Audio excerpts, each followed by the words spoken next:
Hello hello hello hello hello hello. Good evening. शुरू करें। होली छुट्टी मना लिए ना। चुट्टा लाज नहीं हुआ रे, एक सप्ताह छुट्टी मार दिया। हाँ?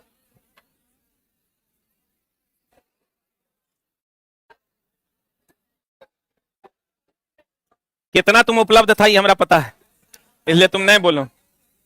बोलो कितना नंबर तक हुआ था? 415।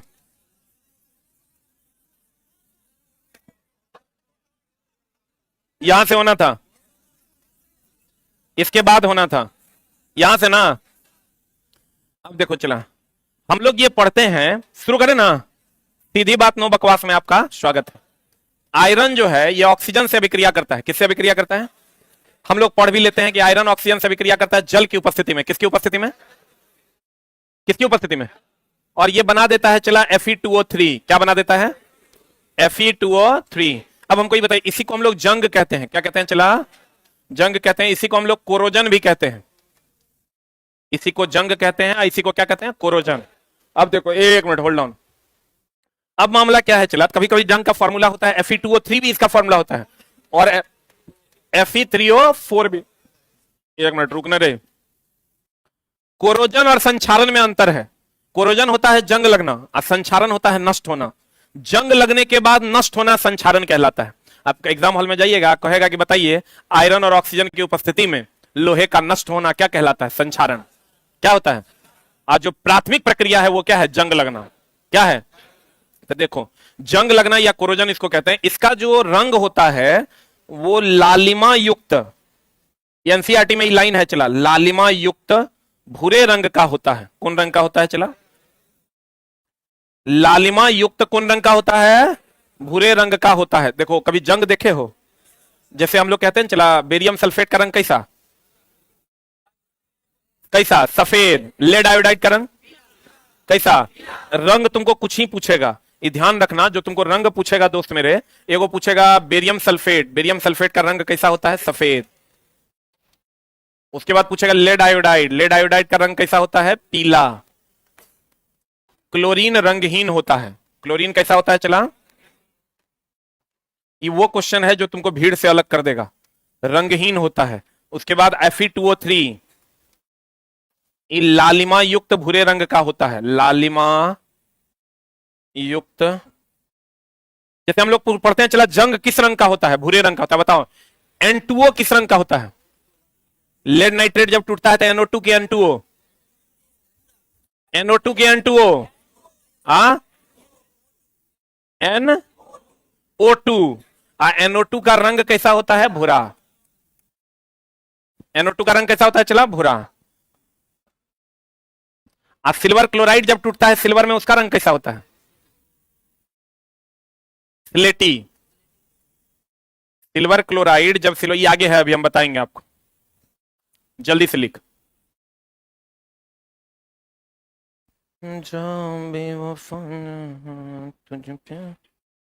हो गया?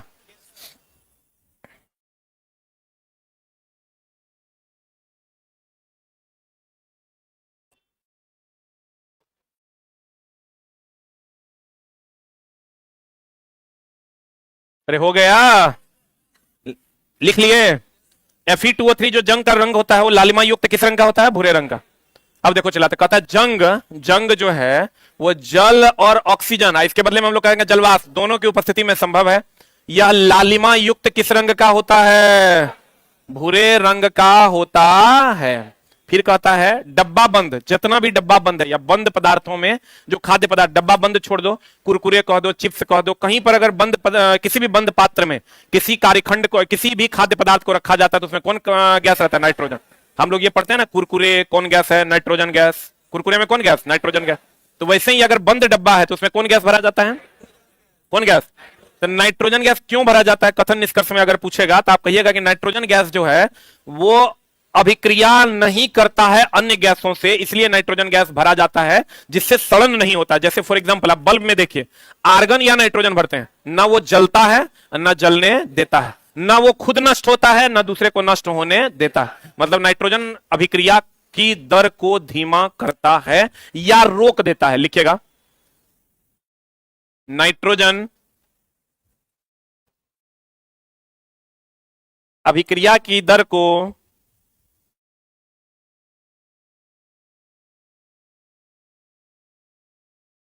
धीमा कर देता है। नाइट्रोजन अभिक्रिया की दर को क्या कर देता है? चला, धीमा कर देता है। डब्बा बंद खाद्य पदार्थ कौन गैस का होता है? नाइट्रोजन गैस का पैक होता है। एक बात हमेशा ध्यान रखिएगा, अवक्षेपण अभिक्रिया में जो अवक्षेप बनता है, अवक्षेपण अभिक्रिया की अगर हम बात करें, किसकी बात करें? चला, अवक्षेपण अभिक्रिया की अगर हम बात करें तो अवक्षेपण अभिक्रिया में जैसे लेड आयोडाइड है, यह भी अवक्षेप है।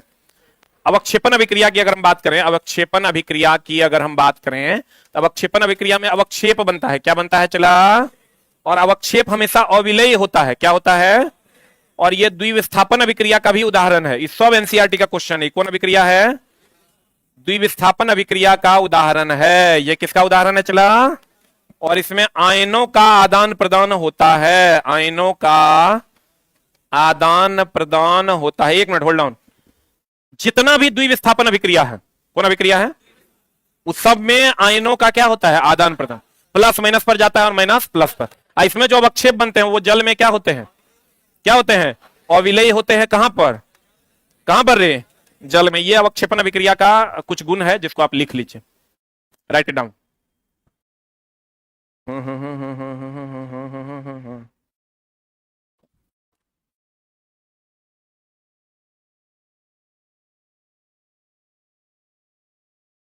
हो गया?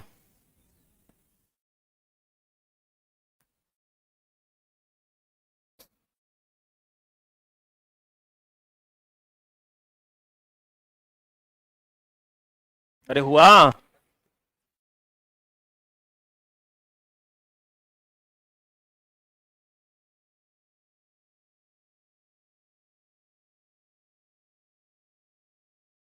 इस सप्ताह जो है चला एकदम 100% कंप्लीट हो जाएगा।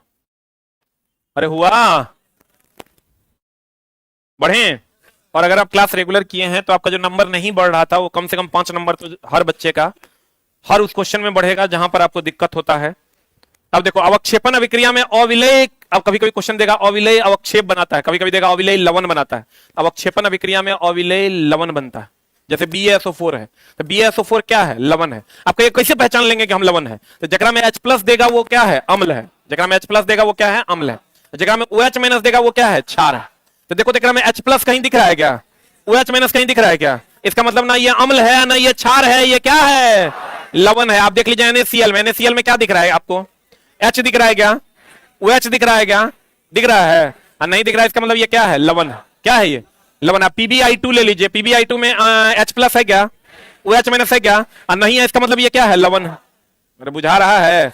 अगर H+ होगा तो क्या होगा? अम्ल। OH- होगा तो क्या होगा? क्षार। और अगर दोनों में से कुछ नहीं है तो कैसा दिखेगा? लवण। लेकिन ये हर जगह अप्लाई नहीं होता है। जैसे आप कॉपर सल्फेट ले लीजिए, कॉपर सल्फेट अम्लीय नहीं है। चला, कॉपर सल्फेट का जलीय विलयन अम्लीय है। कॉपर सल्फेट अम्लीय नहीं है, कॉपर सल्फेट का जलीय विलयन अम्लीय होता है। बोलो ने? तो कहने का मतलब यह हुआ कि अब लवण आप लगभग पहचान लीजिएगा, देख लीजिएगा तो कैसा लग रहा है?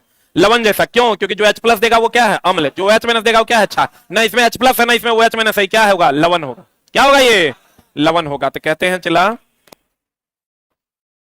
अभी हम इसी बात पर चर्चा कर रहे थे। ये भी क्वेश्चन आपको एनसीईआरटी में दिखेगा। AgCl2 जब सूर्य की उपस्थिति में, सूर्य के प्रकाश की उपस्थिति में, सूर्य की उपस्थिति में, सूर्य के प्रकाश की उपस्थिति में जब अभिक्रिया करेगा तो Ag+++2Cl- देगा। रुक रुक, चांदी का कलर कहेगा तो ये चमकीला होता है। ध्यान देना, चांदी का कलर कैसा होता है? चमकीला। कि कोई भी मार देगा सफेद होता है। चांदी कैसा होता है? सफेद। सब जानता है, वेल नोन है आपके लिए कि चांदी कैसा होता है। चांदी कैसा होता है? चांदी कैसा होता है? कैसा? सफेद ना। लेकिन जब सिल्वर क्लोराइड जब सिल्वर में टूटेगा ना तो ये जो सिल्वर है इसका रंग स्लेटी होता है। यही क्वेश्चन इस बार पूछा था रेलवे, हमको लगता है 10 बार ये क्वेश्चन पूछा, 10 बार ये क्वेश्चन पूछा कि जब सिल्वर क्लोराइड सिल्वर में टूटेगा तो उसका सिल्वर का रंग कैसा हो जाएगा? स्लेटी। और ये सूर्य के प्रकाश की उपस्थिति में टूटता है, इसलिए इसको हम प्रकाशीय अपघटन अभिक्रिया कहते हैं। कौन अपघटन? अरे रुक जाए यार, क्वेश्चन नहीं बनेगा। चला, सब गड़बड़ी में फंस जाएगा। हम वो सभी क्वेश्चन तुम बना सकता है, बल का सही मात्रक, न्यूटन, विद्युत धारा का सही मात्रक, एम्पियर, सब तरह से बन जाएगा। ऐसे क्वेश्चंस को एकदम आसानी से आप थोड़ा सा अगर कंसंट्रेट करके देखिएगा तो आप ऐसे क्वेश्चंस भी बना पाइएगा। सिल्वर क्लोराइड हम कहते हैं प्रकाश की उपस्थिति में अगर अपघटन, अपघटन का मतलब होता है टूटना, लाइसिस बोलते हैं इसको। लाइसिस का मतलब क्या होता है? टूटना। प्रकाश की उपस्थिति में अगर टूटेगा प्रकाशीय अपघटन, विद्युत धारा की उपस्थिति में टूटेगा विद्युतीय अपघटन, और उष्मा की उपस्थिति में टूटेगा उष्मीय अपघटन। ये प्रकाश की उपस्थिति में टूट रहा है इसलिए इसको हम लोग प्रकाशीय अपघटन कहते हैं। तो जब ये सिल्वर क्लोराइड सिल्वर में टूटेगा तो इसका रंग कैसा होगा? स्लेटी। वैसे ही अगर पीबी लेड नाइट्रेट, अभी तुरंत हम बताए थे PbNO3 हॉल 2, ये जो टूटता है तो क्या बनाता है? NO2 की N2O क्या बनाता है? और NO2 का रंग कैसा होता है? अभी तुरंत ने बताया तेरे भूरा। यही सब चला, कुछ कुछ 10-15 क्वेश्चन है जो घूम रहा है मार्केट में। बेरियम सल्फेट अगर बनाएगा तो कैसा रंग देगा? सफेद। कैसा देगा? लेड आयोडाइड होगा तो कैसा रंग देगा? पीला। हम सबको एक जगह लिखाई दिए हैं, वहां इसलिए ही नहीं लिखाया चला कि जब सिल्वर क्लोराइड, सिल्वर का रंग चांदी का होता है सफेद, लेकिन अगर सिल्वर क्लोराइड टूटेगा सिल्वर में तो इसका रंग कैसा हो जाता है? स्लेटी। बुझा रहा है? तो कहते हैं गौर फरमाइए। रिएक्शन लिख लिए, राइट डाउन द रिएक्शन।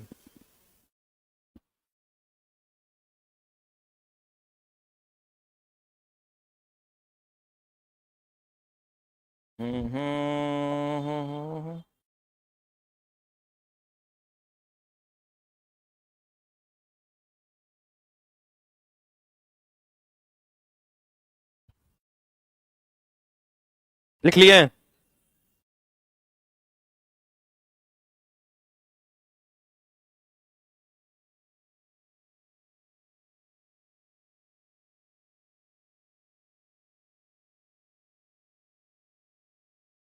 अरे हो गया। अब देखो लेड नाइट्रेट के स्थान पर हम लोग, ये हमेशा ध्यान रखिएगा, ये जो हम लोग कहते हैं ना PbNO3 हॉल 2, तो क्वेश्चन आता है लेड नाइट्रेट की जगह पर हम लोग किसका उपयोग करते हैं? समानार्थी कौन है? Lead acetate. जैसे चला हम लोग कहते हैं चीनी की जगह पर मधु का यूज किया जा सकता है।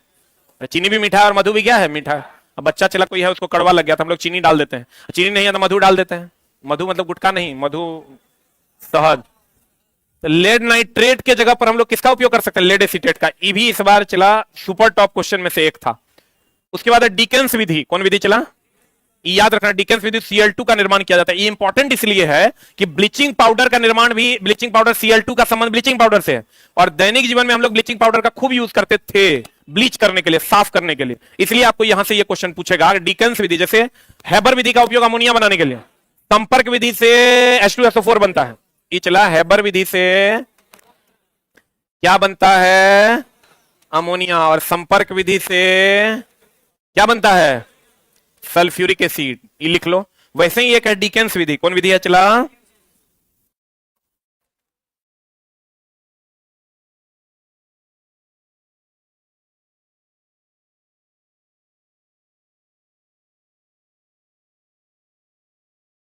चला अगर साउंड सही है तो कृपया एक टाइप करें। ऑनलाइन वाले बच्चे अगर साउंड सही है तो कृपया एक टाइप करें। हो गया? डिकेंस विधि, क्लोरीन का निर्माण किया जाता है और O3 H2O2 HNO2 ऑक्सीकारक तथा अवकारक दोनों है। चला क्वेश्चन यहां से पूछता है कौन कौन? ओजोन, H2O2 HNO2 ये ऑक्सीकारक और अवकारक दोनों है। मतलब इलेक्ट्रॉन का त्याग भी कर सकता है और इलेक्ट्रॉन का ग्रहण भी कर सकता है। जैसे हम लोग उभयधर्मी पढ़ते हैं ना चला जी, उभयधर्मी जिसमें अम्लीय और क्षारीय दोनों का गुण रहता है, वो कौन कौन है उभयधर्मी में? Al2O3 ZnO PbO2, इसमें अम्लीय और क्षारीय दोनों का गुण पाया जाता है। लिख लो। वैसे ही ऑक्साइड, ऑक्सीकारक और अवकारक दोनों का गुण पाया जाता है O3 में, H2O2 HNO2 में।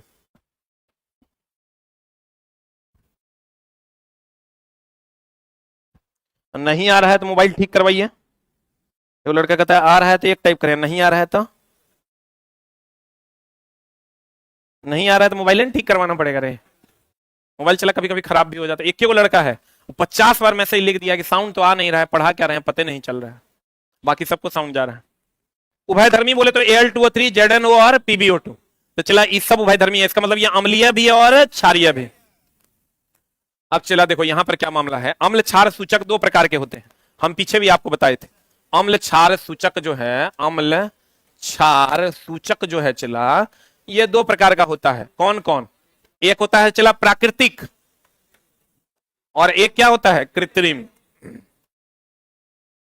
प्राकृतिक अम्ल क्षार सूचक में कौन कौन आता है? हाइड्रेंजिया, हाइड्रेंजिया गुल्म का फूल आता है, हाइड्रेंजिया नाम सुना है रे। उसके बाद पत्ता गोभी और पिटुनिया, उसके बाद हल्दी। इसमें आओगे तो इसमें आता है मिथाइल ऑरेंज। क्या आता है चला? Methyl orange. और कौन रे? फिनोप्थिलीन। Methyl orange, phenolphthalein. ये कृत्रिम अम्ल क्षार सूचक है। यहां पिटुनिया लिखल है, पिटुनिया की पंखुड़ियां। ये हमारे यहां नहीं पाया जाता लेकिन होता है।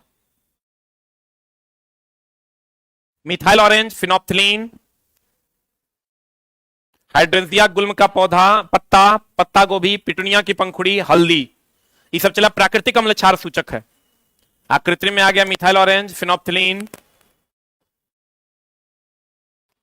जो कृत्रिम अम्ल क्षार सूचक है।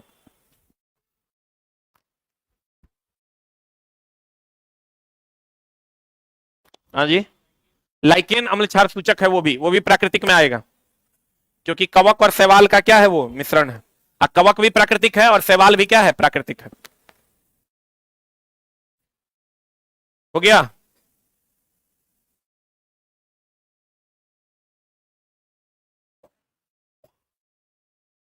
अरे हुआ। प्राकृतिक में कौन कौन आ जाएगा? हाइड्रेंसिया गुल्म के पौधे, पत्ता गोभी, पिटुनिया की पंखुड़ियां, हल्दी और लाइकेन। कृत्रिम में आ जाएगा मिथाइल ऑरेंज, फिनोप्थिलीन। अब देखो चला, हाइड्रेंसिया, पिटुनिया, जेरानियम जैसे कई फूलों की पंखुड़ियों को भी अम्ल क्षार सूचक के रूप में उपयोग किया जाता है। वेनिला का नाम सुना है? प्याज, लौंग, वनीला, ये सब चला गंधीय सूचक है। कौन सूचक है? गंध का मतलब होता है घ्राण। गंध का मतलब घ्राण सूचक भी इसको कहते हैं। तो कहते हैं वेनिला, प्याज, लौंग, तेल का उपयोग गंधीय सूचक के रूप में किया जाता है, या इसी को हम लोग क्या कहते हैं चला? घ्राण सूचक कहते हैं। कौन सूचक कहते हैं? घ्राण सूचक कहते हैं। देख लिए? घ्राण सूचक कहते हैं। अब देखो चला, NaOH जब Zn से अभिक्रिया करेगा तो क्या बना देता है? Na2ZnO2 प्लस H2, इसको हम लोग कहते हैं सोडियम जिंकेट। NaOH जब जिंक से अभिक्रिया करेगा तो बना देगा सोडियम जिंकेट। कभी कभी रिएक्शन दिया हुआ है, पूछता है, ये तो सबको पता होगा चला। कैल्शियम कार्बोनेट को चूना पत्थर, खड़िया एवं संगमरमर कहते हैं। और ये पानी से अभिक्रिया नहीं करता, अम्ल और क्षार से भी अभिक्रिया नहीं करता, पानी से अभिक्रिया नहीं करता। अगर करता तो संगमरमर हम लोग घर में थोड़े लगा पाते, डेली पोछा लगाते हैं, और डेली पोछा लगाते हैं, पानी से अभिक्रिया करता तो बचता। पानी से अभिक्रिया नहीं करता है। कौन? Calcium carbonate. कैल्शियम कार्बोनेट चला बनता किससे है? CaO। CaO जब CO2 से अभिक्रिया करता है तब बना देता है CaCO3, जिसको हम चूना पत्थर, खड़िया, चौक या संगमरमर कहते हैं।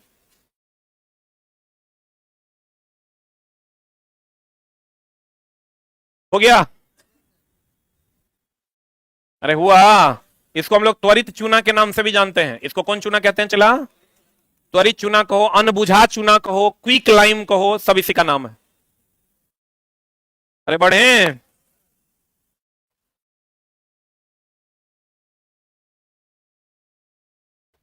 जब वर्षा जल का पीएच का मान 5.5 से कम होगा तो क्या होगा? वो अम्लीय वर्षा होगा। और वर्षा हम लोग क्या कह देते हैं चला? वर्षा का जल शुद्ध जल है जिसका पीएच मान 7 होता है। वर्षा अगर डायरेक्ट आपको पूछ दे कि वर्षा जल जो है, वर्षा जल जो है, वर्षा जल, इसका पीएच मान कितना? तो पीएच मान कितना? 7। क्योंकि वर्षा जल जो होता है वो चला शुद्ध जल है, और शुद्ध जल का पीएच मान कितना होता है? 7। लेकिन अगर कहेगा अम्लीय वर्षा हो रहा है तो उसका पीएच मान लगभग कितना होता है? 5.5 से कम। बोलन रे, सीधे ने मार देना है, वर्षा का जल पीएच मान 7, लेकिन अम्लीय होगा तो ऑब्वियस सी बात है 7 से कम होगा। और 7 से कम में भी कितना से कम होगा? 5.5 से कम होगा। कहते हैं शुक्र का वायुमंडल H2SO4 के मोटे श्वेत एवं पीले बादलों से बना हुआ है। यानी शुक्र के बादलों में, वायुमंडल में कौन सा अम्ल है? कौन सा अम्ल है? H2SO4। इसको हम लोग अम्लराज भी कहते हैं। क्या कहते हैं इसको? अम्लों का राजा भी कहते हैं। क्या कहते हैं इसको? अम्लों का राजा कहते हैं। अगला, नेटल के पौधा के कांटे में फॉर्मिक अम्ल पाया जाता है, जिसके इलाज के लिए डॉक पौधे से पत्ती को रगड़ा जाता है।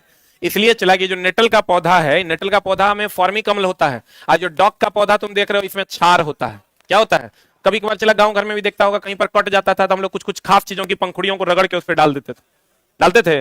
वैसे ही अगर गांव घर में देखना किसी को मधुमक्खी काट ले तो उसके ऊपर साबुन रगड़ा जाता है, नहीं देखा? प्याज रगड़ते हुए देखा है? तो प्याज जो होता है वो क्षारीय होता है, और जो डंक मारा है उसमें फॉर्मिक एसिड होता था, अम्ल और क्षार मिलकर लवण और क्या बनाता है? जल, उदासीन बनाता है। लेकिन अगर आपको क्वेश्चन पूछेगा नेटल के पौधे के कांटे में कौन अम्ल पाया जाता है? फॉर्मिक अम्ल। और इसके इलाज के लिए किस चीज के पौधे की पंखुड़ियां लपेटी जाती है? डॉग की। किसकी? डॉग की। कहता है साधारण नमक, नाम सुना होगा, NaCl। इसका पीएच मान याद रखना 7 होता है। इसका पीएच मान कितना होता है? 7। साधारण नमक का पीएच मान कितना होता है? चला,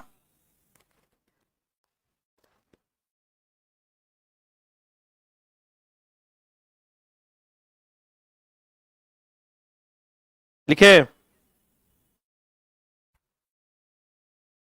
साधारण नमक का पीएच मान कितना? साधारण नमक का पीएच मान होता है चला 7। साधारण नमक का पीएच मान कितना होता है? 7। तो कहते हैं साधारण नमक NaCl के को कच्चे माल के रूप में NaOH, NaHCO3, Na2CO3, CaOCl2 ETC का उपयोग किया जाता है। मतलब ये जो नमक है साधारण नमक का कच्चे माल के रूप में, यानी इस सब बनाने में हम लोग इसका उपयोग करते हैं। चाहे आपको NaOH बनाना है, NaOH बनाना है तब भी NaCl का उपयोग करते हैं। NaOH क्या हो गया? Sodium hydroxide, sodium bicarbonate, Na2CO3 sodium carbonate, CaOCl2 bleaching powder. बोलो रे, इस सब बनाने के लिए कच्चा माल के रूप में हम लोग किसका उपयोग करते हैं? NaCl का। किसका उपयोग करते हैं? NaCl का उपयोग करते हैं। Na2CO3 इस बार चला बिहार दरोगा का यही क्वेश्चन था। बिहार दरोगा में पीटी में ही क्वेश्चन पूछा था कि जल की कठोरता को दूर करने के लिए हम लोग किसका उपयोग करते हैं? सोडियम कार्बोनेट का। किसका उपयोग करते हैं? अब जल की कठोरता दो प्रकार की होती है। ये चला, ये हमेशा ध्यान रखना, पढ़ना और रिजल्ट लेना दोनों अलग अलग बात है। पढ़ना बहुत आसान है, रिजल्ट लेना थोड़ा सा मुश्किल है। वहां 1 नंबर से मामला गड़बड़ा जाता है, 0.25 से मामला गड़बड़ा जाता है। ये इसलिए होता है कि आप जो पढ़ रहे हैं उसको रिजल्ट के लिए नहीं पढ़ रहे हैं, आप समझने के लिए पढ़। रिजल्ट के लिए पढ़िएगा तो एक स्टेप ऊपर जाके आपको पढ़ना पड़ेगा। एक स्टेप जब ऊपर मास्टर पढ़ाएगा तो आप कहेगा धुत ये सब की पढ़ा रहा है, ये सब बुझाएगा, ये सब पूछेगा, तो वो चला उससे काम नहीं होना है। ये समझ लो कि वैकेंसी तो चला आ जाएंगी और चली जाएंगी। 1 नंबर का झोल इधर उधर होता है, बाकी बच्चे 1 नंबर से तो जितना वैकेंसी होगा कम से कम 50 गुना बच्चा पीछे रहेगा। जितनी आपकी वैकेंसियां होती है मात्र 1 नंबर से उसका 50 गुना बच्चा पीछे रहता है। इसलिए आपको एक लेवल में जाके कंटेंट को पढ़ना होता है। जैसे हम बोले थे इस बार जो बिहार दरोगा में पूछा टीन वाला जो क्वेश्चन है वो कोई नहीं बनाया, क्योंकि सब जो है उसेंट फलना चिलना रट के गया तो रटले जैसा होगा, चला वो बनेगा नहीं क्वेश्चन था। जबकि एकदम आसान टीन और जिंक वाला क्वेश्चन था, जो पढ़ा होगा एक लेवल का कंटेंट उससे बन गया। 1 नंबर से किसी का हुआ और किसी का नहीं हुआ। तो लेकिन अगर आप एफर्ट फिर लगाते हैं, 4-5 बार चला, ऐसा थोड़े कि पहली बार में आपको सफलता मिल जाएगी। आप एफर्ट बरकरार रखिए, 100% सफलता आपको मिलेगी, जिसका 0.25 से या 0.5 से नहीं हुआ है। लेकिन चला उसके लिए आपको नेक्स्ट लेवल में जाके कंटेंट पढ़ना होगा। नेक्स्ट लेवल में जैसे कंटेंट पढ़ाएगा तो आपको समझने में दिक्कत होगी, दिमाग आपको भारी भारी फील करेगा, तो आपको लगेगा धूत साला की पढ़ा रहा है, बुझाइए नहीं रहा, क्योंकि पीछे तो कुकर्म किए हुए हैं, पीछे तो सही कर्म किए नहीं है, तो चला वो दिक्कत होवे करेगा, नहीं होने का कोई बात नहीं है। तो तब तुम दोस्त देगा कि दो ही सब पूछता है मास्टर, तो खाली फालतू कम पढ़ाता है। अब देखो चला, Na2CO3 जल की कठोरता, जल 2 प्रकार का होता है। जल 2 प्रकार का होता है, एक होता है मृदु जल और एक होता है कठोर जल।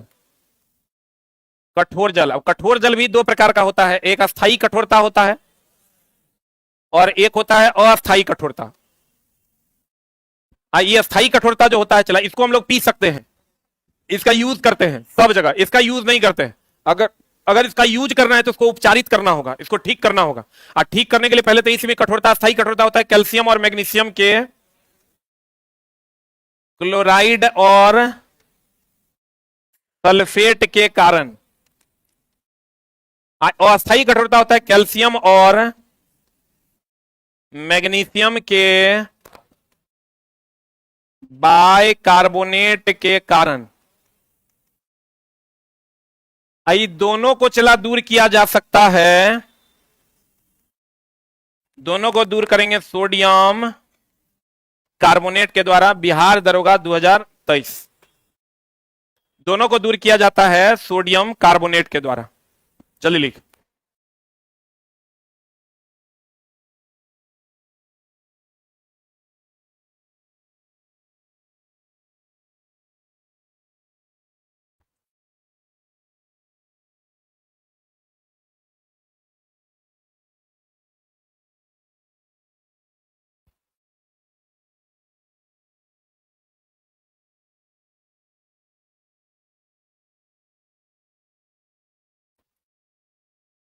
हो गया। जल की कठोरता दो प्रकार का, एक अस्थाई एक अस्थाई। अस्थाई कठोरता कैल्शियम और मैग्नीशियम के क्लोराइड और सल्फेट के कारण, अस्थाई कठोरता कैल्शियम और मैग्नीशियम के बाइकार्बोनेट के कारण। अब दोनों को दूर किया जाता है किसके द्वारा? सोडियम कार्बोनेट के द्वारा।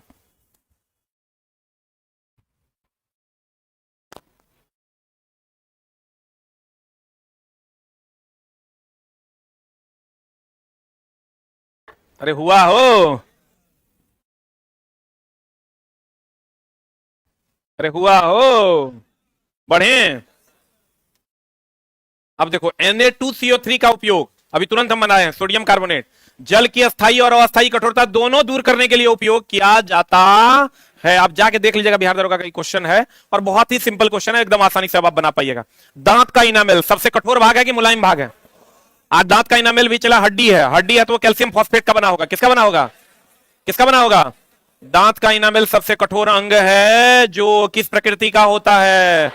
क्षारीय प्रकृति का होता है। अच्छा एक बात बताओ, टूथपेस्ट किस प्रकृति का होता है?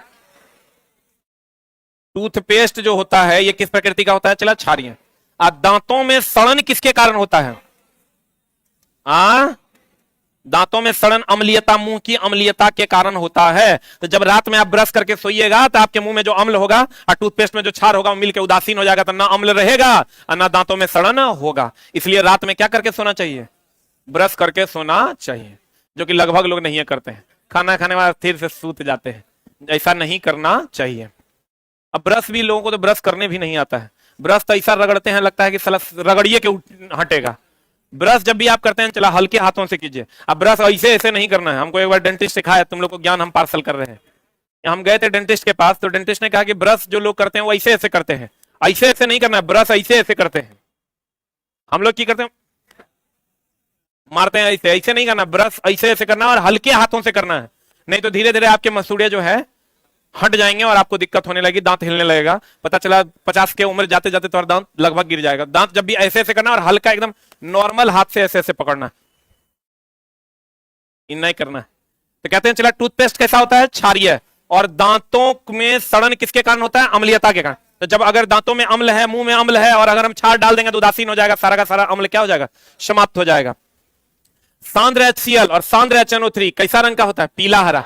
और चला सांद्र NaOH, सांद्र HCl और सांद्र NaOH किस रंग का होता है? पीला हरा रंग का होता है। एक चीज और ध्यान रखिएगा, सांद्र HCl, सांद्र HCl ये एनसीईआरटी का डायरेक्ट सवाल है। सांद्र HCl प्लस सांद्र, सांद्र मतलब मोटा की पतला?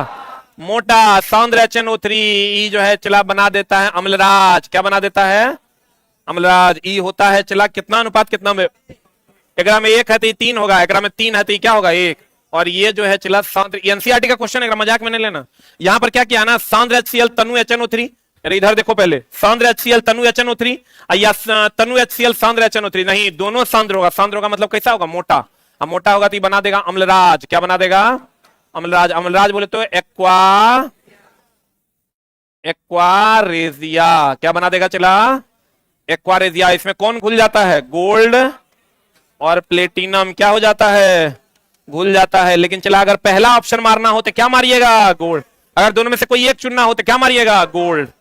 प्लेटिनम नहीं चुनिएगा, दोनों ऑप्शन अगर रहेगा। वैसे दोनों रहता नहीं है लेकिन अब रहता है।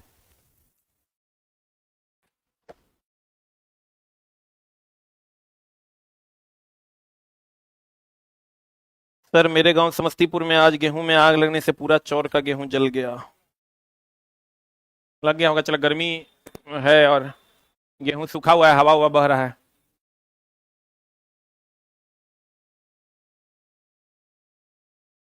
किसान चला बड़ा आशा लगा के रखता है कि गेहूं होगा तो फलना काम करेंगे, चिलना काम करेंगे। हमको लगता है मेरे जुड़े हुए लोग जो हमसे हैं, 10 से 12 लोग ऐसे हैं जो मकई होगा उसके भरोसे हमसे पैसा लिए हुए कि मकई हो जाएगा दे देंगे।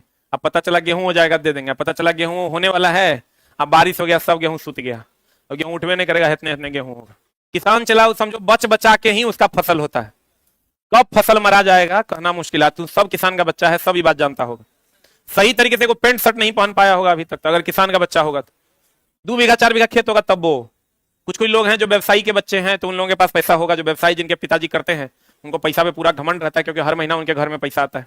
लेकिन किसान 6 महीना पे उसके घर में पैसा आता है। हमको लगता है 2200 के जींस खरीदने के लिए तेरा 2 क्विंटल अनाज बेचना पड़ेगा, तब ने वो जींसवा खरीदाएगा रे।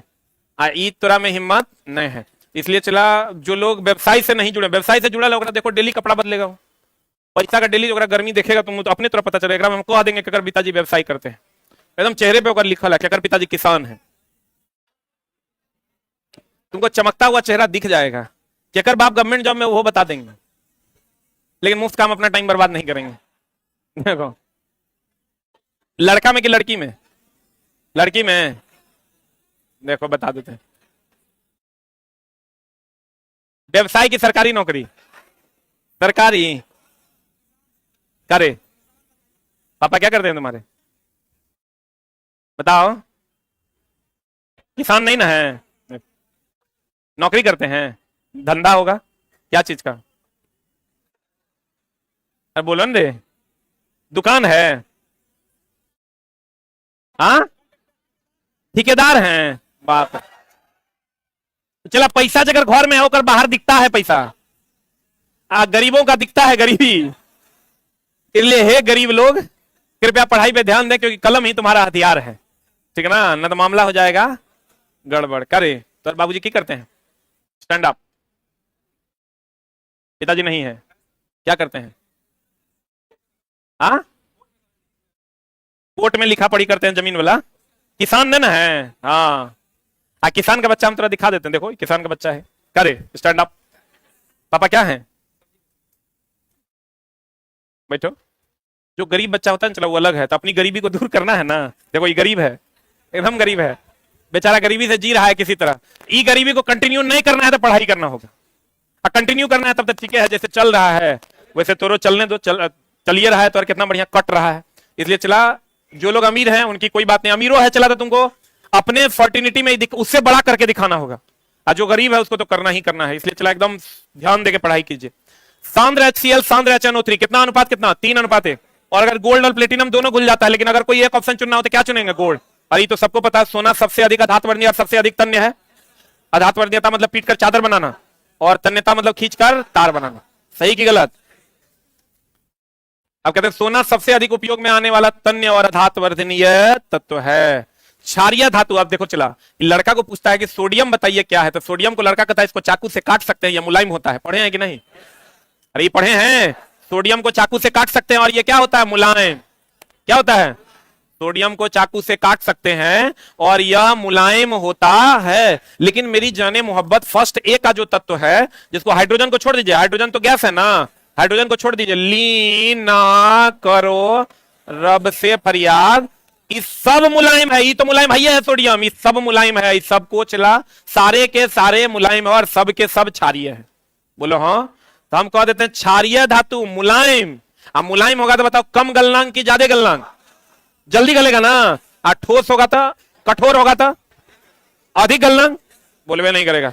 यहां आप क्षारीय धातु कह दीजिए या यूं कह दीजिए फर्स्ट ए के तत्व। कौन तत्व, ये पता है ना, चलो फर्स्ट ए को क्षारीय धातु वर्ग कहते हैं और सेकंड ए को क्षारीय मृदा धातु वर्ग। बोलो रे, कहते हैं क्षारीय धातु मुलायम तथा कम गलनांक का होता है और इसे चाकू से काटा जा सकता है। सिल्वर एवं गोल्ड अत्यंत अधिक ताप पर भी ऑक्सीजन से अभिक्रिया नहीं।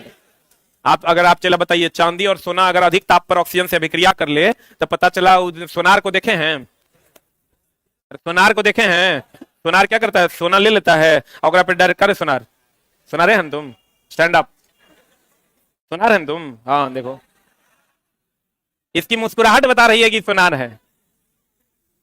बागेश्वर के बाद चला हम ही हैं। अच्छा एक बात बताओ ईमानदार, हमको तुम कभी बताया कि हम सोनार हैं, कभी बताया है?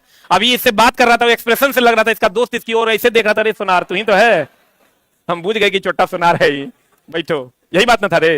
ये चला, ये दोनों जो आपस में आंख से जैसे देखा ना, उससे लग गया कि छोटा जो है सोनार है। अब सोनार क्या करता है, यही सब उचला बाबा लोग करते हैं। तुम जैसे जाएगा ना, कहेगा हाँ बाबा कल्याण करो, वो उम्र देख के कह देगा, उम्र देख लिया कि 26-27 है, विवाह में समस्या है,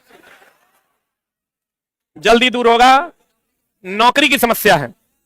आज जैसे देख लेगा बुढ़वा है, कह देगा सामाजिक पारिवारिक कलह, बेटा बहुत दिक्कत कर रहा है, बेटा और बहू से तुम बहुत परेशान, जी बाबा जी बहुत परेशान।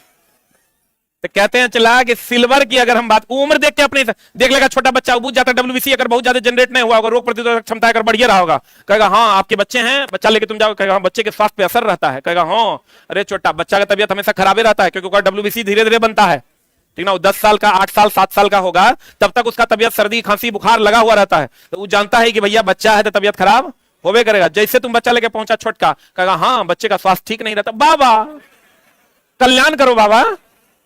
अरे छोटा, कहते हैं सिल्वर एवं गोल्ड कौन कौन चला, अत्यंत अधिक ताप पर भी ऑक्सीजन से अभिक्रिया नहीं करता। अगर यह अभिक्रिया करता तो हम लोग उतना ताप पर उसको पिघलाते हैं, सोनार उसको फू फू करके जो पिघलाता है वो पूरा पिघल जाता है, ऑक्सीजन से अभिक्रिया करता है तो ऑक्साइड बना देता, लेकिन वो ऑक्साइड बनाता नहीं है। इस बार बीपीएससी टीचर टीआरई 3.0 में क्वेश्चन पूछा था, चांदी सोना और प्लेटिनम, खास करके सोना और प्लेटिनम मुक्त अवस्था में पाए जाते हैं, ये किसी से अभिक्रिया नहीं करते। अगर सोना और प्लेटिनम किसी से अभिक्रिया करता है, करता चला तो सोना आप पहने हुए हैं वो अभिक्रिया करके धीरे धीरे अपना रंग साफे बदल देता, बोलो ना रे।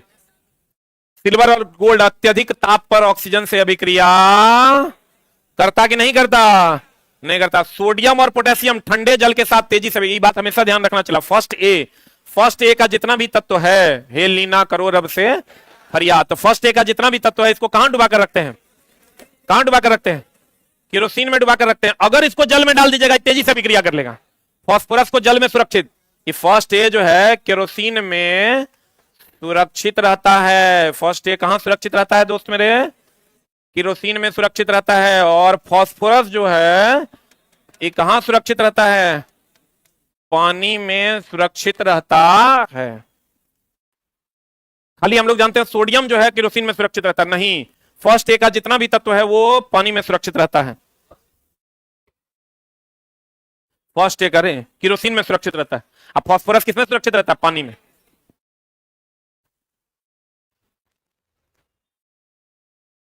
हो गया। एक बात बताओ, इसका मतलब अगर फर्स्ट ए का जो तत्व है, लीना करो रब से फरियाद, इसको अगर पानी में डाल देंगे तो सुरक्षित रहेगा कि असुरक्षित रहेगा, इसका मतलब तेजी से अभिक्रिया करेगा, बोले मैं नहीं करेगा। और खास करके सोडियम और पोटेशियम तेजी से अभिक्रिया करता है। अरे बोल लो, मैग्नीशियम की बात करें, ठंडे जल के साथ अभिक्रिया करता है कि नहीं करता है, नहीं करता, बल्कि गर्म जल के साथ धातु के ऑक्साइड Mg2O और हाइड्रोजन प्रदान करता है। Mg जो है चला जल से अभिक्रिया नहीं करता, लेकिन जब गर्म जल दोगे, कौन जल दोगे चला, गर्म जल अगर दे दोगे, गर्म जल दे दोगे, गर्म जल दे दोगे तो ये अभिक्रिया कर लेगा और ये बना देगा MgO, आप प्लस कौन गैस निकाल देगा, हाइड्रोजन गैस। मैग्नीशियम जलने पर भी चला ऑक्सीजन MgO ही देता है। Mg जब ऑक्सीजन से अभिक्रिया करेगा और तब जब जलेगा तब भी ये क्या दे देगा, MgO दे देगा। क्या दे देगा चला, लिख लो जल्दी से।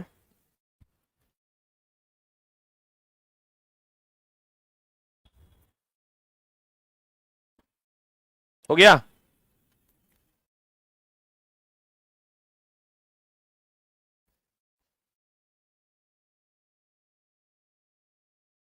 अरे हुआ। पीबी बोले तो सीसा, Cu Ag Au जल के साथ बिल्कुल भी अभिक्रिया नहीं करता। अब देखो चला, ये क्वेश्चन जब पूछता है कि सीसा जल से अभिक्रिया करता है नहीं करता है, कर भी सकता है नहीं भी कर सकता है, तो नहीं करता है। अगर चला करता तो सीसा के गिलास में हम लोग जल पी पाते हैं, ये जो सीसा का गिलास है एक में जल पी पाते हैं हम लोग, नहीं पी पाते। अगर ये जल से अभिक्रिया करता तो अपने अभिक्रिया कर करके अभी तक हमारा पेट में घुस गया रहता। सोना चांदी ये सब भी अगर जल से अभिक्रिया करता तो हम लोग सोना का चेन पहनते हैं, अब पहन के हम लोग चला नहा लेते हैं, तो क्या वो घुल जाता है ओकरा में, घुल जाता तो पता चला लोग नहाने से पहले ओकरा खोल देता, शरीर के पसीने से ही पता चला कि कंगन जो है पिघल जाता। तो इसलिए सोना चांदी सीसा कॉपर ये सब जल से अभिक्रिया नहीं करता। अभी तुरंत बताए थे कैल्शियम कार्बोनेट ये भी जल से अभिक्रिया नहीं करता। अगर करता चला तो संगमरमर जो है वो जल से अभिक्रिया कर न लेता, तो हम लोग पोछा टिली लगा पाते। तो कहते हैं PbCu Ag Au जल के साथ बिल्कुल भी अभिक्रिया नहीं करता। सबसे कम अभिक्रियाशील वाला धातु स्वतंत्र अवस्था में पाया जाता है, यही पूछा इस बार बीपीएससी टीआरई में, बीपीएससी टीआरई 3.0 में, बीपीएससी टीआरई 3.0 का यह सवाल है चला कि सबसे कम अभिक्रियाशील वाली धातु और स्वतंत्र अवस्था में पाया जाता है कौन, चांदी सोना प्लेटिनम कॉपर। इस सबसे कम अभिक्रियाशील है क्योंकि ये रिएक्टिविटी सीरीज में भी सबसे नीचे है। और सबसे अधिक अभिक्रियाशील कहेगा सोडियम और पोटेशियम, इसी को बढ़ा के लिख लो। ये तो जानते हो, चला बताओ सोना चांदी कॉपर केकरो से अभिक्रिया करता है, करता है। करता तो हम लोग सोने का यूज आभूषण बनाने में कभी कर पाते हैं, लेकिन चला सोडियम, लेकिन लेकिन लेकिन सोडियम और पोटेशियम, सोडियम और कौन चला, पोटेशियम जल से, किससे, जल से तेजी से अभिक्रिया करता है। सोडियम और पोटेशियम जल से तेजी से अभिक्रिया करता है, जबकि सोना, चांदी, कॉपर, प्लेटिनम ये सब जल से अभिक्रिया नहीं करता है और स्वतंत्र अवस्था में पाया जाता है। किस अवस्था में पाया जाता है? जैसे अभी आप बताइए तो कहीं पर सोडियम आप देख रहे हैं, कहीं पर रखल है स्वतंत्र अवस्था में, कहीं पर सोडियम देख रहे हैं क्या? लेकिन सोना देख रहे हैं कि नहीं देख रहे हैं? बोलो रे, इसका मतलब सोना भी देख रहे होंगे, चांदी भी देख रहे हैं, कॉपर भी देख रहे हैं, प्लेटिनम आप नहीं देख पा रहे हैं, लेकिन सोना, चांदी, कॉपर, प्लेटिनम ये स्वतंत्र अवस्था में पाया जाता है, क्योंकि ये किसी से अभिक्रिया नहीं करता। कुछ लोग चांदी पर डाउट करेंगे, चांदी तो काला हो जाता है, तो वो उसका अपवाद है कि चांदी जो है वो कुछ समय के बाद कैसा हो जाता है, काला। लेकिन शुद्ध चांदी लीजिएगा तो जल्दी काला नहीं होगा। अब देखो चला, Cu एवं Ag यानी कॉपर और चांदी अपने सल्फाइड एवं ऑक्साइड के रूप में भी संयुक्त अवस्था में पाया जाता है। यह क्वेश्चन बिहार दरोगा में इस बार पूछा था कि Cu जो है वो बना देता है Cu2O, जिसका रंग कैसा होता है, हरा। यही क्वेश्चन पूछा था इस बार बिहार दरोगा 2023 में पीटी में। Ag जो है वो Ag2S बना देता है। क्या बना देता है? Ag2S, और इसका रंग कैसा होता है, काला। कैसा होता है चला, काला। Cu2O बना देता है, जिसका रंग कैसा होता है, हरा। Ag क्या बनाता है, ये H2S भी बनाता है। चला, Cu2O तो लिखो ही लिखो, H2S भी बना देता है और इसका रंग कैसा होता है, हरा। लेकिन यहां लाइन कुछ और है, बढ़िया से देखिएगा।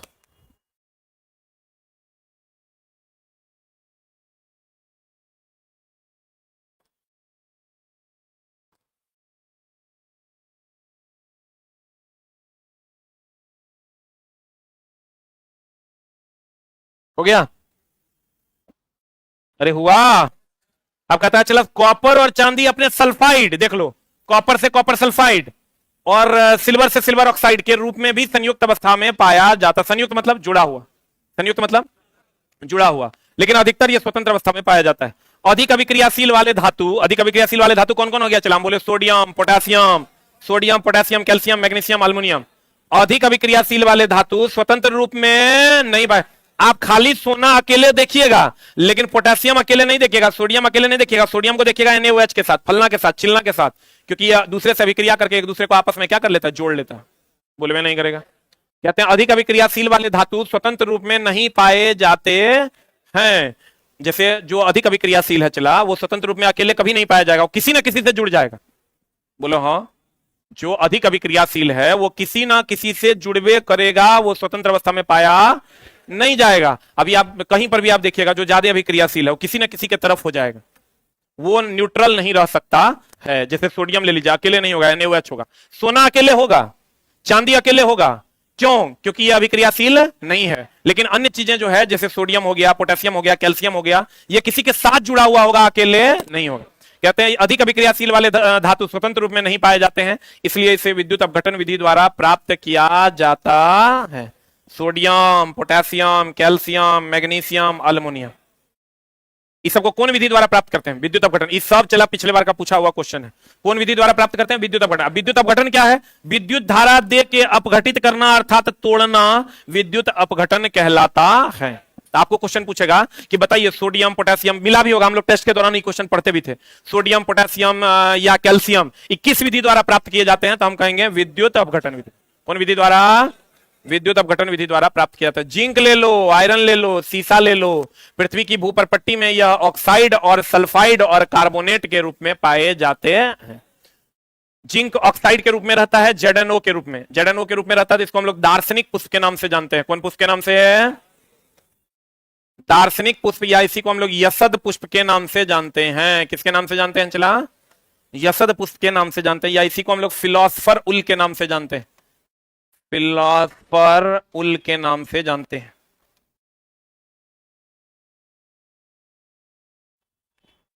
किसके नाम से जानते हैं चला?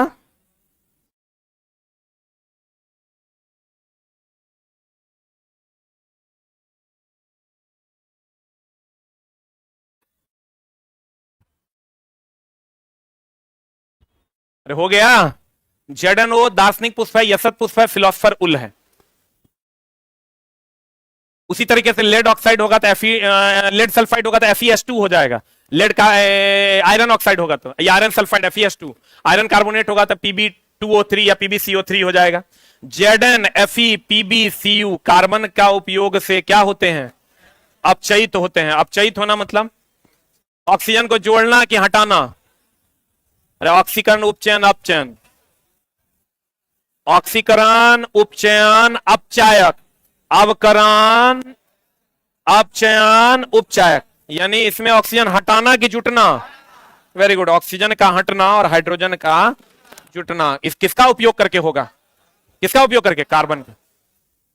जिंक, आयरन, सीसा और कॉपर कार्बन का उपयोग करके अपचयित होते हैं। किसका उपयोग करके चला? कार्बन का उपयोग करके अपचयित होते हैं। एजी बोले तो चांदी, सोना, प्लेटिनम प्राकृतिक अवस्था में उपस्थित होते हैं। यही क्वेश्चन था जो हम आपको बोले बीपीएससी में इस बार टीचर वाले में। सोना, चांदी और कौन? प्लेटिनम।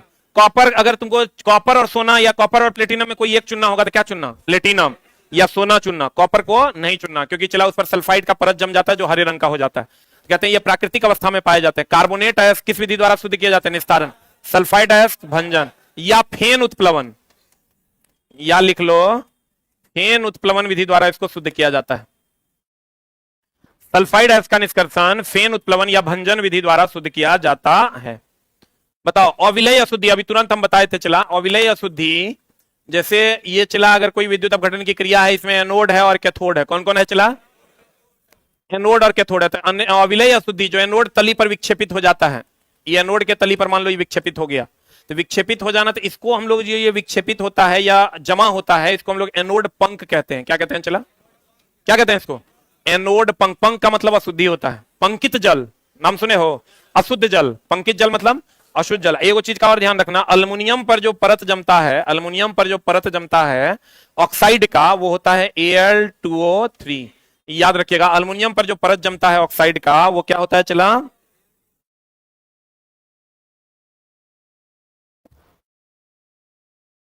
जो परत जमता है वो किसका होता है? Al2O3 का। अल्युमिनियम पर परत जमता है किसका होता है? Al2O3 का। और कह देगा अविलेय अशुद्धि एनोड की तली पर विक्षेपित होता है, जिसे हम लोग क्या कहते हैं? क्या कहते हैं रे? एनोड पंक कहते हैं। पंकित जल का मतलब होता है अशुद्ध जल। लिख लो कहीं पर, पंकित जल। कौन जल चला? पंकित जल का मतलब होता है अशुद्ध जल। पंकित जल बोले तो अशुद्ध जल। जितना लड़का चला हल्ला करता है ना, यही भारी क्वेश्चन है, वो भारी क्वेश्चन। इससे बाहर आपका साइंस का क्वेश्चन नहीं जाएगा अगर आप इसको अच्छे से कर लेते हैं तो। हम इसके रिलेटेड क्वेश्चन भी सारा बता दे रहे हैं। आप कम से कम 700 अगर ऑनलाइनर बताएंगे तो कम से कम 3000 के आसपास आपको हम पढ़ा देंगे, 3000 अप्रोक्स। पंकित जल मतलब कौन जल? अशुद्ध जल। बताओ पंकित जल का क्वथनांक अधिक की कम? अरे बोलो रे, क्वथनांक किसका क्या? पंकित जल का क्वथनांक होता है अधिक। पंकित जल का क्वथनांक कितना होता है? अधिक। CuCO2 से, आर्द्र CO2 से अभिक्रिया करेगा, CuCO3 बनाएगा, जिसका रंग कैसा होता है? हरा। जैसे अभी हम बोले थे बेरियम सल्फेट का रंग कैसा? सफेद। लेड आयोडाइड का रंग कैसा? पीला। NO2 का रंग कैसा? भूरा। सिल्वर का रंग क्या? सिल्वर क्लोराइड सिल्वर में बनेगा तो स्लेटी। वैसे ही चला, जब CuCO2 से अभिक्रिया करेगा, CuCO3 बनाएगा, जो कैसा रंग का होगा? हरा। और हम ये भी बताए थे कॉपर पर हरे रंग का परत जमता है, चांदी पर काले रंग का परत जमता है। बोलो रे, कॉपर पर कैसे रंग का? हरे रंग का। चांदी पर कैसा? काले रंग का परत जमता है। तो भैया मेरे, जब CuCO2 से विक्रिया करेगा आर्द्र CO2 से, तो बना देगा CuCO3, जिसका रंग कैसा होगा? हरा। ऐसे भी चला, कॉपर पर कौन रंग जमता है? हरा। कौन रंग? हरे रंग का जमना होता है। आयरन, अल्युमिनियम और जिंक ठंडा एवं गर्म जल के साथ कोई अभिक्रिया अगर करता चला तो लोहा के बर्तन में हम लोग लोहा के लोहिया में हम लोग खाना बना पाते? अल्युमिनियम के लोहिया में हम लोग खाना बना पाते? अगर ठंडा जल से विक्रिया कर जाता या गर्म जल से विक्रिया कर जाता तो हम उसमें खाना नहीं बना पाते। एक और जान लो, कौन? जिंक। यही क्वेश्चन पूछा था कि भैया अभिक्रियाशीलता किसकी ज्यादा है, टीन की जिंक की? अधिकतर जब ये क्वेश्चन आता है अभिक्रियाशीलता चला जिंक की ज्यादा है और टीन की कम, इसलिए टीन के बर्तन प्रयोग किए जाते हैं। इसलिए टीन के बर्तन प्रयोग किए जाते एक क्वेश्चन जो बीपीएससी 1 में चला तब पूछा था वो यही था, एक क्वेश्चन मात्र जो सबसे टफ पूछा था। खाने वाले बर्तन जो हैं वो टीन के क्यों बनाए जाते हैं? इसलिए बनाए जाते हैं क्योंकि उसकी अभिक्रियाशीलता कम है। जिसकी अभिक्रियाशीलता ज्यादा होगी वो चला खाना के साथ ही घुल जाएगा। तो खाना के साथ घुल जाएगा तो पता चला जिंक का बर्तन लीजिएगा, जिंक घुल जाएगा खाने भोजन में, तो घुल जाएगा, फिर मामला गड़बड़ा जाएगा। इसलिए हम लोग टीन के बर्तन का उपयोग करते हैं क्योंकि उसकी अभिक्रियाशीलता कम होती है।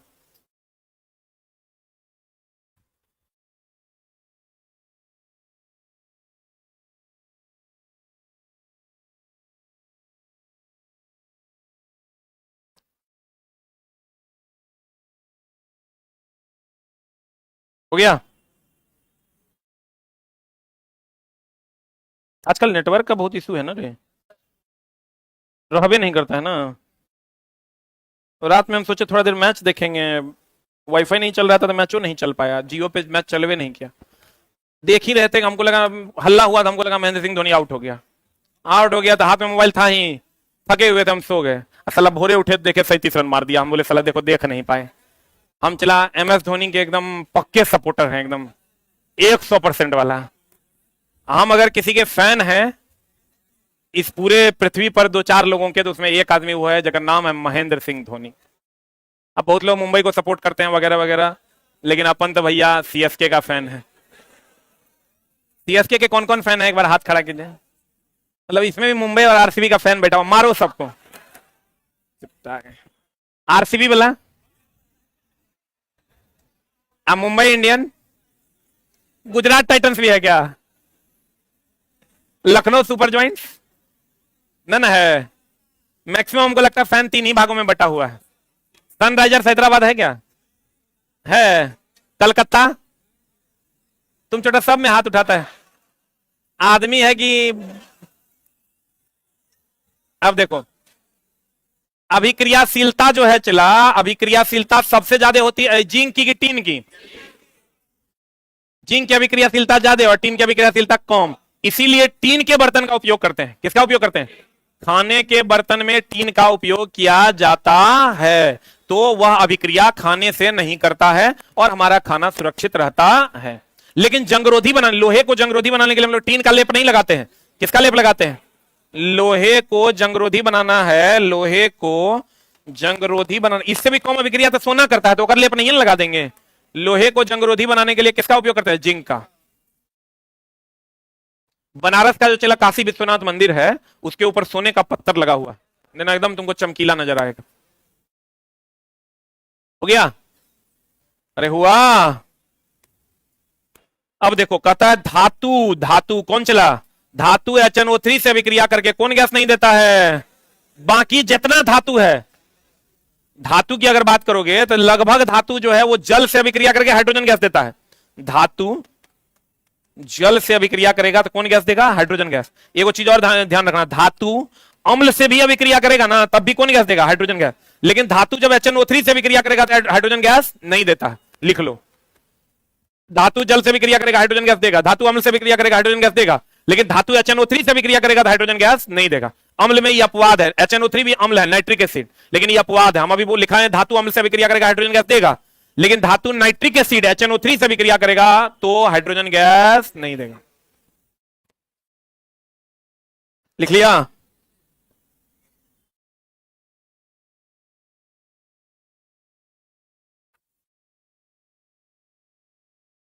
अरे हो गया। धातु HNO3 से अभिक्रिया करके कौन गैस देगा, हाइड्रोजन गैस देगा कि नहीं देगा, नहीं देगा। लेकिन अगर सीधा पूछ दे तुमको धातु अम्ल से अभिक्रिया करेगा तो कौन गैस देगा, कौन गैस देगा, हाइड्रोजन गैस। बोलो हाँ, धातु अम्ल से अभिक्रिया करेगा हाइड्रोजन गैस देगा, लेकिन धातु नाइट्रिक अम्ल से अभिक्रिया करेगा तो हाइड्रोजन गैस नहीं देगा, ये ध्यान रखना। और धातु जल से अभिक्रिया करेगा तब भी कौन गैस देगा, कौन गैस देगा, हाइड्रोजन गैस। तो कहते हैं चला स्टेनलेस स्टील में कौन कौन तत्व होता है, आयरन, निकेल, क्रोमियम और कार्बन। पूछता है चला, स्टेनलेस स्टील जंगरोधी होता है क्योंकि इसमें निकेल होता है, क्रोमियम होता है और क्या होता है, कार्बन। आपको कभी कभी क्वेश्चन पूछता है स्टेनलेस स्टील का मुख्य तत्व क्या है, तो कहेंगे आयरन, निकेल, क्रोमियम और कार्बन।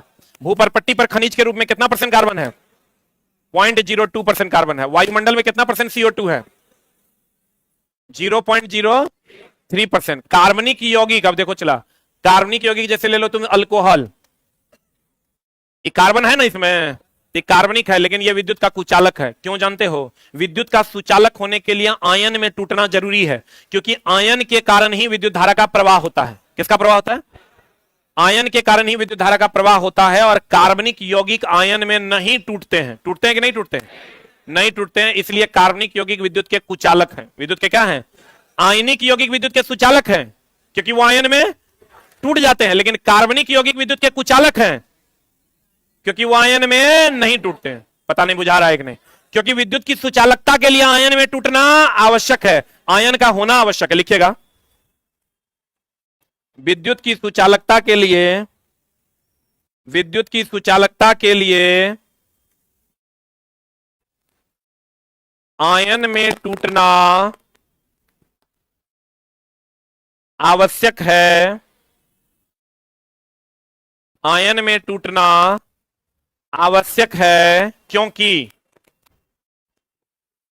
क्योंकि आयन के कारण ही विद्युत धारा का प्रवाह होता है, क्योंकि आयन के कारण ही किसका प्रवाह होता है? विद्युत धारा। अब देखो, कार्बनिक यौगिक आयन में नहीं बनता है, आयन नहीं बनाता है। क्या नहीं बनाता है? इसलिए यह विद्युत का क्या है? कुचालक होता है। लेकिन आयनिक यौगिक आयन बनाता है, इसलिए वो विद्युत का क्या है? सुचालक। बता, बायोगैस और सीएनजी अर्थात रसोई ईंधन का मुख्य घटक। अब देखो चला, जैसे मेरे बुक में चला लिखा हुआ है बायोगैस का मुख्य घटक मीथेन है, सीएनजी का मुख्य घटक मीथेन है, लेकिन अब हम अपने बुक में ये लाइन ऐड करने वाले हैं कि रसोई ईंधन का भी मुख्य घटक मीथेन है। अब रसोई ईंधन में बायोगैस भी आ गया। बायोगैस बोले तो गोबर गैस, बायोगैस बोले तो गोबर गैस आ गया कि नहीं आया? रसोई गोबर गैस से खाना बनाते हुए सुना है कि नहीं? अगर तुमको कह दे गोबर गैस, बायोगैस, एलपीजी, सीएनजी, इसका मुख्य घटक कौन है? मीथेन। तो चला, बायोगैस बोले तो गोबर गैस, उसका मुख्य घटक भी क्या है? मीथेन। रसोई गैस में कभी कभी दे देता है, तो रसोई गैस में लड़का मारता है, रसोई गैस बोले तो एलपीजी। रसोई गैस लड़का मारता है क्या? एलपीजी। और आपको पता होगा एलपीजी का जो मुख्य घटक है वो ब्यूटेन है। तो लड़का से अगर पूछ देता है कि बताओ बाबू एलपीजी रसोई गैस का मुख्य घटक क्या, तो लड़का मारता है रसोई गैस का मुख्य घटक, रसोई गैस बोले तो एलपीजी, एलपीजी बोले तो ब्यूटेन। वो गलत है। रसोई गैस कह रहा है, इसका मतलब ये गोबर गैस की बात। अगर डायरेक्ट एलपीजी नहीं कह रहा है, इसका मतलब कौन गैस की बात कर रहा है? गोबर गैस। गोबर गैस मतलब कौन गैस? बायोगैस। आप बायोगैस बोले तो कौन घटक? मीथेन। बुझा रहा है? लेकिन अगर कह दे एलपीजी रसोई गैस में कौन मुख्य घटक, क्या मारिएगा? ब्यूटेन। अरे बुझा रहा है? और अगर कह दे रसोई ईंधन में मुख्य घटक कौन? मीथेन। अगर कह दे बायोगैस का मुख्य घटक कौन? मीथेन। अगर कह दे सीएनजी का मुख्य घटक कौन? मीथेन। अरे बुझा रहा है? अब कहते हैं, गौर फरमाइएगा, अपरूप। अपर रूप देखो, अब चला एक चीज ध्यान रखना, तत्व का संबंध रासायनिक गुण से है। किससे है? चला, अगर तत्व समान मतलब रासायनिक गुण समान, बोलो हाँ। और भार का संबंध जो है भौतिक गुण से है। अगर आप पढ़े होंगे तो हम जरूर आपको पढ़ाए होंगे। एक बात बताइए, ऑक्सीजन का अपर रूप ले लीजिए, ऑक्सीजन का अपर रूप ले लीजिए। कौन रूप ले लीजिए? एगो O2 ले लीजिए, एगो O3 ले लीजिए। बोलिए हाँ। देखना में तत्व समान है कि नहीं है? तत्व दोनों में ON है, तो तत्व समान है मतलब रासायनिक गुण समान कि असमान? हाँ। और अगर भार अलग अलग होगा कि सेम होगा? अगर 16 दूनी 32, अगर 16 तिया 48, तो भार अलग अलग हो जाएगा। भार अलग अलग हो जाएगा तो भौतिक गुण अलग अलग कि सेम? अलग अलग ना। इसका मतलब अपर रूप का तत्व समान है तो रासायनिक गुण समान, अब भार अलग अलग है तो भौतिक गुण अलग अलग। चला, तुम समझो कि हम बहुत सारा चीज सीख रहे हैं। अब जो हम पहले क्या पढ़ाते थे? हम पढ़ाते थे समस्थानिक कार्बन 612, कार्बन 614। बोलो हाँ। तो हम कहते थे देखो बाबू, एक द्रव्यमान अलग अलग है तो रासायनिक भार अलग अलग है, तो भौतिक गुण अलग अलग, तत्व सेम है तो रासायनिक गुण समान। बोलन रे। लेकिन अब हम अपने में भी एक लाइन जोड़ेंगे कि भैया अपर रूप ऑक्सीजन का अगर अपर रूप है, कार्बन का अपर रूप है कार्बन 612, कार्बन 614, तो कार्बन 612 कार्बन 614 में कार्बन समान है कि अलग अलग है? तो तत्व समान है मतलब रासायनिक गुण समान होगा, और भार अलग अलग है तो भौतिक गुण क्या हो जाएगा? अलग अलग। बोलबे नहीं करेगा। देखो बात बताओ, अगर आर्गन 1840 दे दें तुमको और कैल्शियम 2040 दे दें, तो बताइए हमको इसका भौतिक गुण जो द्रव्यमान पर निर्भर करता है भार पर, ये समान क्या अलग अलग? हाँ। और रासायनिक गुण जो तत्व पर निर्भर करता है अलग अलग। बुझाया कि नहीं बुझाया? बोलन रे। यही वो एक नंबर है चला जो तुमको भीड़ से अलग करके जॉब दिलवा देगा। ठीक है, लेकिन वो एक नंबर के लिए आपको मेहनत करना पड़ेगा। अब देखो चला, ये बात तुम चला एकदम जान लो, नौकरी अगर लेना है उसमें साइंस अगर तुम्हारा 25 से 30 नंबर का है तो बिना मेरे आशीर्वाद के नौकरी नहीं होगा। इसलिए आते जाते प्रणाम सर प्रणाम सर प्रणाम सर करते रहो, दूसरा कोई उपाय नहीं है। ठीक ना? आना तो वही फिर 0.25 से गड़बड़ाते रहेगा तो हमारा नहीं कहना। अरे छोटा ओल सिंह बकरी सिंह से पढ़ेगा 70 नंबर आएगा, 71 आएगा तभी नौकरी होगा। हम तोरा बोले न चला, जब हम अपना से तेज तोरा बना रहे हैं, जितना तेज हम इससे पहले थे, ये 700 लाइन जो वन लाइनर तोरा बढ़ा रहे हैं, तो हम अपनों से तेज तोरा बना रहे हैं, ताकि तोहर काम एक